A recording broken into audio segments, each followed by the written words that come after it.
நம்மளோட மைண்டில் அடிக்கொடுக்க பார்த்து நம்மளோட மைண்ட் அடிக்கொடுக்க யோசிக்கணும். இந்த வானம் அசையும், ஆமை, பூமி அதிரும், சூரியன் சந்திரன் இருண்டு போகும் அப்படின்னு இருக்குது. இப்போ வானம் அசையும், பூமி அதிரும், சூரியன் இருண்டு போகும் அப்படின்னு வசனத்தில் போட்டிருக்கு. இதெல்லாம் நடந்தால் இந்த பூமி எந்த நிலைமையில் இருக்கும் நீ யோசித்து பாருங்கள். அலையில சொல்லுவோமா? அல்லேலூயா. அதனால தான் கர்த்தருடைய நாளில், இதுதான் கர்த்தருடைய நாள்.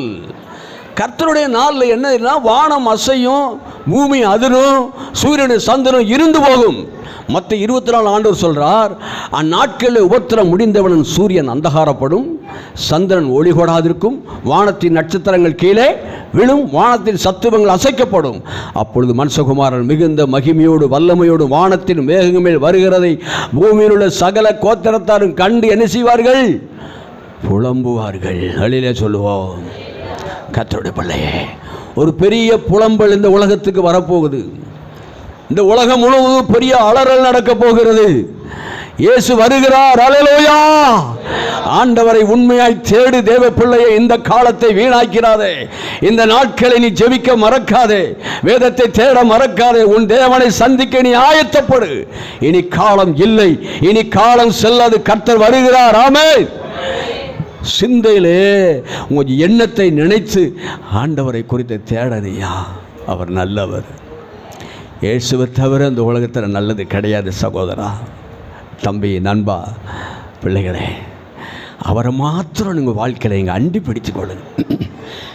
சங்கீதம் 2:12 சொல்லப்பட்டிருக்கு, குமாரன் கோபங்கொள்ளாமலும் மழியிலே நீங்கள் அழியாமல் அவரை முத்தம் செய்யுங்கள். கொஞ்ச காலத்தினுடைய கோபம் என்ன செய்யும்? அவரை அண்டிக் கொள்கிறவர்கள். ஆமென். அண்டிக் கொள்ளுதல். அண்டிக் கொள்ளுதுன்னா என்னதுயா? கடுமையான வெயில் அடிக்குது, நல்ல வெயில் அடிக்குது, ரோட்டில் அப்படியே நடந்து போகிறோம். நிழல் எங்கடா இருக்குது? எங்கேயாவது ஒரு புளிய மரத்து நிழல், ஒரு வேப்ப மரத்து நிழலில் போய் கொஞ்ச நேரம் என்ன செய்வோம்? அதுக்கு பேர் தான் அண்டிக் கொள்ளுதல். ஆமாம். மழை அதிகமாக அடிக்குது, சோத்திரம். எங்கேயாவது மழை பெய்யாத இடத்துல சோத்திரம், ஒரு ஓரத்தில், ஒரு வீட்டு ஓரத்தில் நிற்கிறல்ல, அப்போ ஆண்டவரை, உன்னை படைத்த தெய்வத்தை, நம்மளை நேசிக்கிற ஆண்டவரை, நமக்காக ரத்த சிந்தின தேவனுடைய பாதத்தை அண்டிக் கொள்ளுதல். அப்பா, நீங்கள் தான்ப்பா, நீங்கள் தான் ஆண்டவரே. ஆமாம். இயேசுதான், இயேசுதான். அல்லேலூயா சொல்லுவான். எல்லாரும் சொல்லுவோம் இயேசுதான். சத்தமாக சொல்லுவோம் இயேசுதான். சத்தமாக சொல்லுவோமா? இயேசுதான் சொல்லுவோம். ஒரு 2 விட 3 விட சொல்லுவோம். சத்தமாக சொல்ல போகிறோம். இயேசுவே, இயேசுவே. சத்தமாக சொல்லு. இயேசுவே, இயேசுவே. அல்லேலூயா. அதான் அண்டிக் கொள்ளுதல் ஐயா. கஷ்டம் வர போது இப்போ டிவியில் பாட்டு போடுறோம், பின்னால் பாடணும். சேர்ந்து நீங்கள் பாடுங்க. வீட்டில் ஒரு பாட்டு புக்கை வாங்கி பாடுங்க ஐயா. நம்ம தெய்வத்தை பாடாமல் இவரை யாரை பாட போகிறோம்? ஒருத்தன் கட்சிக்காக பாடுறான், சினிமாவில் பாடுறான், சினிமா பாடல்கள், அசுத்த பாடல்கள், அக்கிரமத்தின் பாடல்கள் டிவியில், அது இதுன்னு அக்கிரமத்தின் பாடல்கள் சினிமாவில். ஆணும் பெண்ணும் பாடி வஸ்திரம் இல்லாமல் அக்கிரமம் பண்ணுறான். அக்கிரமத்தின் பாடல்கள். நம்ம பாடல் ஆமென், நம்முடைய ஆண்டவரை மகிமைப்படுத்துகிற பாடல். அல்லேலூயா சொல்லுவான். நம்முடைய நேசரை, நம் இயேசு ராஜாவை, நம்மளை காப்பாற்றின தெய்வத்தை நம்ம எப்படி எதுக்கெல்லாமோ மனுஷன் பாடுறான். நம்ம ஆண்டவரை பாடணும். ஆமென். நம்முடைய ஆண்டவரை ஆராதிக்கணும். அல்லேலூயா சொல்லுவோம். நமக்கு அந்த நல்ல இடத்தை தரப்போறாரு. எவ்வளோ சந்தோஷம். பரலோகத்தை பற்றி நினச்சி பாருங்க. பரலோகத்தை பற்றி நம்ம அங்கே போகிறோம். ஆமென். அந்த சிந்தனை இல்லைன்னா நம்ம வாழ்ந்தே புண்ணியம் இல்லை.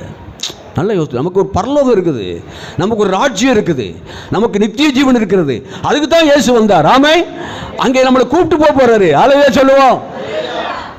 இந்த பூமியில் உள்ளதையே நம்ம சிந்திக்க வேண்டாம். இது கொஞ்ச நாள் தான். இந்த துன்பம் கொஞ்ச நாளைக்கு தான். இந்த வியாதி கொஞ்ச நாள், இந்த கஷ்டம் துன்பம் கொஞ்ச நாளைக்கு. நிரந்தரமாய் அல்லேலூயா சொல்லுவோம்.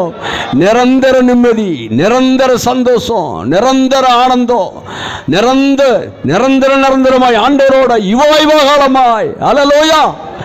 அப்படிப்பட்ட ஒரு சந்தோஷமான ராஜ்யம் நமக்கு இயேசு ஆயத்தப்படுத்தி கொண்டு இருக்கிறார்.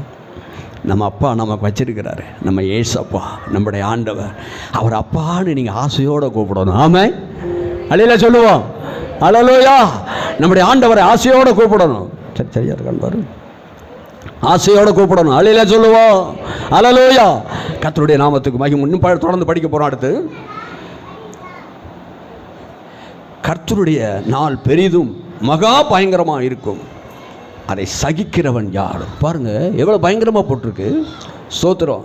அந்த யோவேல் 2:11 வசனத்தில் எல்லா வசனத்தையும் எடுக்கல, ஒரு குறிப்பிட்ட வசனத்தை, ஒரு மூலப்பொருள் இருக்குல்ல, அதை தான் எடுத்துருக்கிறான். என்ன சொல்லப்பட்டிருக்கு? கர்த்தருடைய நாள் பெரிதும் மகா பயங்கரமாக இருக்கும். கடவுளுடைய நாள், கடவுளுடைய கோபம் இந்த பூமியிலே மனுஷன் செய்கிற அக்கிரமத்தை, மனுஷன் செய்கிற கீழ்ப்படியாததை, கடவுளை எதிர்த்து, கடவுளுக்கு எதிராக, கடவுளுக்கு அடங்காம, கடவுளுக்கு அஞ்சாம, நம்மளாம் கடவுளுக்கு அஞ்ச போய் தான் ஆண்டோடைய ஆலயத்துக்கு வந்திருக்கிறோம். கைதட்டி கரங்களை தட்டி ஆண்டவருக்கு நன்றி சொல்லுவோம். ஆலயத்தை புறக்கணித்து, பைபிளை புறக்கணித்து தேவனுடைய கையில் அடங்கி இருக்கணுயா. ஆமென். கர்த்தருக்கு ஸ்தோத்திரம். தேவனுடைய கையில் அடங்கி இருங்கள். ஸ்தோத்திரம். ஒரு ஒரு ஒரு ஆசாரியை ஒரு கதவு வேலை செய்கிறான். அவன் கைக்குள்ளே அந்த ஊழி அடங்கி இருந்தால் தான் அவன் நல்லா செதுக்க முடியும். அந்த ஊழி அடங்காமல் இருந்தால் செதுக்க, சரியான விதத்துக்கு அந்த கதவை வடிவமைக்க முடியுமா? முடியாது. அல்லேலூயா சொல்லுவான். அந்த ஊழி சரியாக அவன் கைக்குள்ளே அடங்கி இருக்கணும். அவன் அடித்து கொஞ்சம் கொஞ்சமாக செதுக்கி, ஏசப்பா கைக்குள்ளே நம்ம இருந்தோன்னா நம்மளை கொஞ்சம் கொஞ்சமாக செதுக்கி ஆமென். பிரச்சனை, போராட்டம், பாடு என்ன வந்தாலும் செதுக்கி நம்மளை உருவாக்கி நல்ல ஒரு கதவாக உருவாக்கி, ஆமென், பயன்படுத்தக்கூடிய பிள்ளையாய் உங்களோட வீட்டுக்கு, தேசத்துக்கு, சமுதாயத்துக்கு, பிள்ளைகளுக்கு, பெற்றோர்களுக்கு பயன்படுத்த பாத்திரமாய் ஒரு கதவை சரியாய் செதுக்கி போட்டால் தான் அது அந்த சர்ச்சைக்கு ஆசீர்வாதம், வீட்டுக்கு நிலக்கால ஆசீர்வாதம். அது தவறாக போச்சுன்னா யாருக்கு ஆசீர்வாதம் தூரதான் போடணும். நம்ம வீட்டுக்கு நம்மளை ஆசீர்வாதமாக வச்சிருக்கிறார். உங்கள் மனைவிக்கு நீங்கள் தான் ஆசீர்வாதம், உங்கள் கணவனுக்கு நீங்கள் தான் ஆசீர்வாதம், உங்கள் பிள்ளைகளுக்கு நீங்கள் தான் ஆசீர்வாதம், உங்கள் பெற்றோருக்கு நீங்கள் தான் ஆசீர்வாதம் பிள்ளைகளே. ஆமென். அல்லேலூயா சொல்லுவோம். ஆகையினாலே கர்த்தருடைய நாள் ஒரு பெரிய அழிவு நாள் வந்து கொண்டு இருக்கிறது. சரி, இப்படியெல்லாம் இருக்கிறதுனால இப்போ ஆண்டோடைய வசனத்தை கேட்கணும், வார்த்தை. இப்போ நீங்கள் என்ன செய்யணும்? அந்த அழிவிலிருந்து நம்மளை பாதுகாக்கப்படணும். அக்கினி பட்சிக்கும் எரிக்கும் அப்படிலாம் இருக்குது. சோதர் பூமி அதிரும், வானம் சோதர் அதிரும், இப்படிலாம் நிறைய வாக்கியங்களை கொடுத்துருக்கிறாரு. சரி, இதிலேருந்து காப்பாற்றுறதுக்கு என்ன வழி? அதுக்கு அடுத்த வசனம் யோவேல் 2 சோதரம் 12 வசனத்தை படிக்கிறேன், நான் படிக்க. ஆதலால்